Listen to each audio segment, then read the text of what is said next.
தைலாபுரத்தில் சுறுசுறுப்பு, பனையூரிலும் சுறுசுறுப்பு, ஒதுங்கி இருந்த கூட்டம் இப்ப வருது பாரு தோட்டம், வரப்போகுது மாற்றம், இது வெற்றி கொடியை நாட்டும்.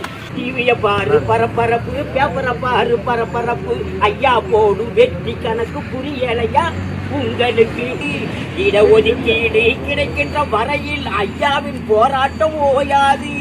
இடஒதுக்கீடு வரலாறு டாக்டர் ஐயாவின் பெயரின்றி அமையாது. விழுந்து எழுந்து நிமிர்ந்து விட்டோம், வெற்றி நமது எல்லை, நமது வெற்றி தொடரும் வரை கண்ணி உறக்கம் இல்லை. பாமக கிளர்ந்து எழுந்தால் எதிரி கூட்டம் இல்லை.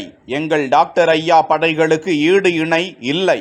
ஐயா போடு வெற்றி கணக்கு புரியலையா உங்களுக்கு? தைலாபுர தோட்டத்தில் தொண்டர் ஒருவரின் உற்சாக பாடல். விழுப்புரம் மாவட்டம் திண்டிவனம் அடுத்த தைலாபுரம் தோட்டத்தில் அதன் நிறுவனர் ராமதாஸ் தலைமையில் 2ஆம் கட்ட மாவட்ட செயலாளர்கள் மற்றும் மாவட்ட தலைவர்கள் கூட்டம் இன்று நடைபெற்றது. இதனால் தைலாபுரத்திற்கு பல்வேறு மாவட்டங்களில் இருந்தும் நிர்வாகிகள் வந்த வண்ணம் இருந்த நிலையில் அக்கூட்டத்திற்கு விழுப்புரம் மாவட்டம் செஞ்சியில் இருந்து வந்த தொண்டர் என கூறப்படும் ஒரு நபர் பாமக நிறுவனர் ராமதாஸை போற்றி பாடிய பாடல் அங்கு குவிந்திருந்த நிர்வாகிகளால் மெய்மறந்து கேட்கப்பட்டது. அந்த தொண்டரை பாராட்டி கைத்தட்டி அனைவரும் கரகோஷம் எழுப்பி நன்றி கூறினர்.